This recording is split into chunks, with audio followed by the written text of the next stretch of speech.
Hello friends, मैं दिनेश सिंह सोमवंशी। एक जिसको हम कहते हैं एक्टिव इनकम और दूसरी जिसको हम कहते हैं पैसिव इनकम। अर्थात अगर मैं इसको हिंदी में बोलूं तो दो तरीके की आमदनी है। एक है आप वो आमदनी जो आपको निष्क्रिय आय अर्जित करती है अर्थात पैसिव इनकम, और दूसरी आमदनी जिसको हम कहते हैं सक्रिय आमदनी अर्थात जो सक्रिय आमदनी जब आप काम करते हैं, आप सक्रिय होते हैं, तभी वो आपके जीवन में आती है।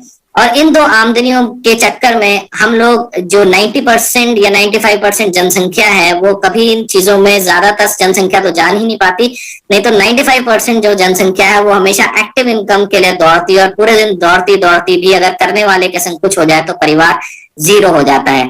आइए मैं कुछ एक्टिव इनकम के बारे में आपको बताना चाहूंगा।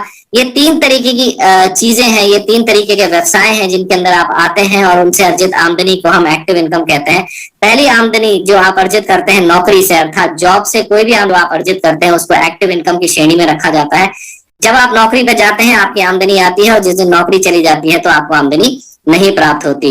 अर्थात वो आमदनी जो आपके काम करने से आप अर्जित करते हैं नौकरी के दौरान वो एक्टिव इनकम पे कहलाती है।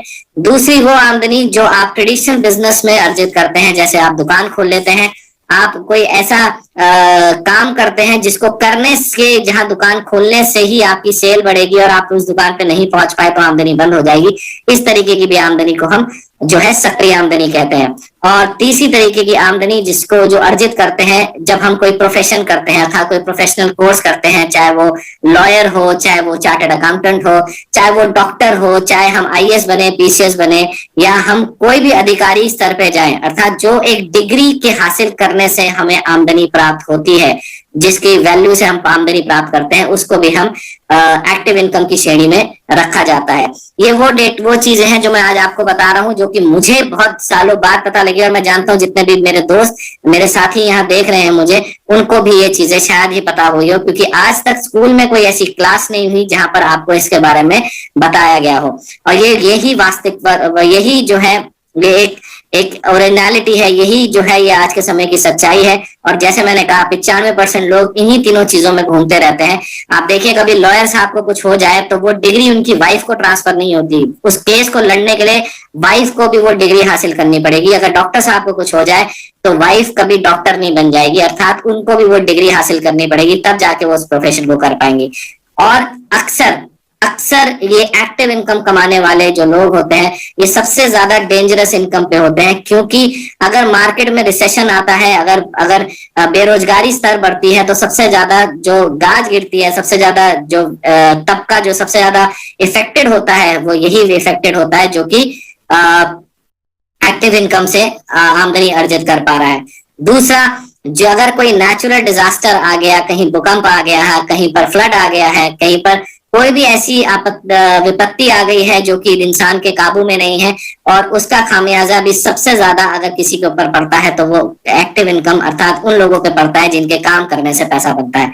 और वहीं तीसरी चीज, अगर कोई हेल्थ इश्यू अर्थात किसी को हार्ट अटैक आ गया या कोई बड़ी से बड़ी बीमारी ने उस आदमी को जकड़ लिया, तो यकीनन वो आदमी कभी नौकरी पे नहीं जा पाएगा, वो आदमी अस्पताल नहीं जा पाएगा, अगर वो डॉक्टर हुआ तो उसके ना जाने से वो आमदनी वहीं बंद हो जाएगी। और चौथा सबसे महत्वपूर्ण चीज जो आज विश्व को जिसने हिला रखा है, जिसको हम कहते हैं पेंडेमिक अर्थात कोरोना, अगर ये स्तर पे जा रहा है तो भी इंसान काम नहीं कर पाएगा। चाहे आप इसको पेंडेमिक का नाम लीजिए, चाहे आप इसको चिकन पॉक्स का नाम लीजिए, चाहे आपको इसको कोई भी नाम दीजिए जो आपको काम करने से रोकता है। सो ये एक्टिव इनकम कमाने वाले समस्त लोग इन सारी चीजों की वजह से भी इफेक्टेड हो जाते हैं और इनकी आमदनी जीरो हो जाती है।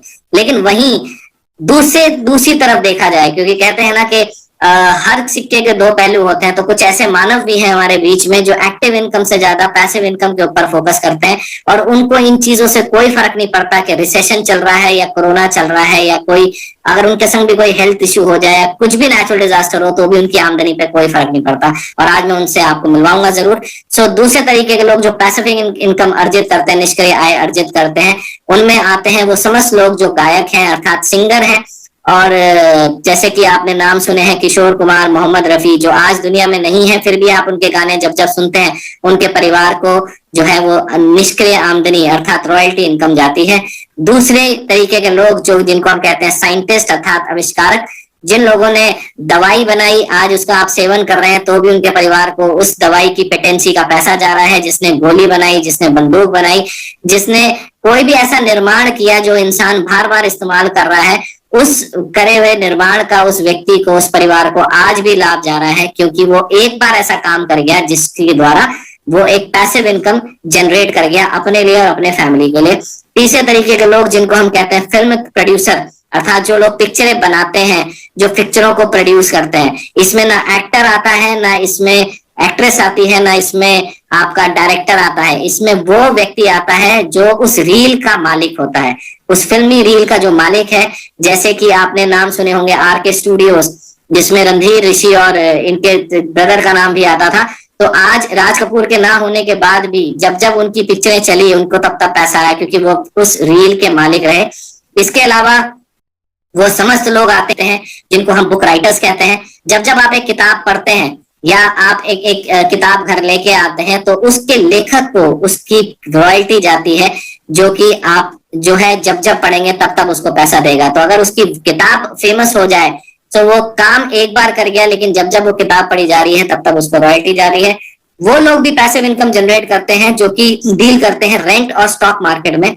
रेंट अर्थात किराया लेते हैं, उनके अपने मकान है, अपनी दुकान है, और अगर वो काम ना भी करे तो भी उनको निरंतर आमदनी आती जाती है। और वो लोग जो एक मोटा पैसा लगाते हैं स्टॉक मार्केट में। स्टॉक मार्केट में पैसा लगाना ये यकीनन है काफी रिस्क है इसके अंदर, लेकिन इस रिस्क को खेलने की भी कई लोगों के पास क्षमता होती है, जो जिनके पास करोड़ों रुपए होता है, जब वो इन चीजों में पैसा लगाते हैं और उससे अर्जित आमदनी, क्योंकि इसमें आपको मेहनत नहीं करनी पड़ती है, मार्केट ट्रेंड के संग चलता है। ह्यूज प्रॉफिट होते हैं तो ह्यूज लॉसेस भी होते हैं, लेकिन इसको वही बेयर कर पाता है जिसके पास बहुत ज्यादा पैसा है।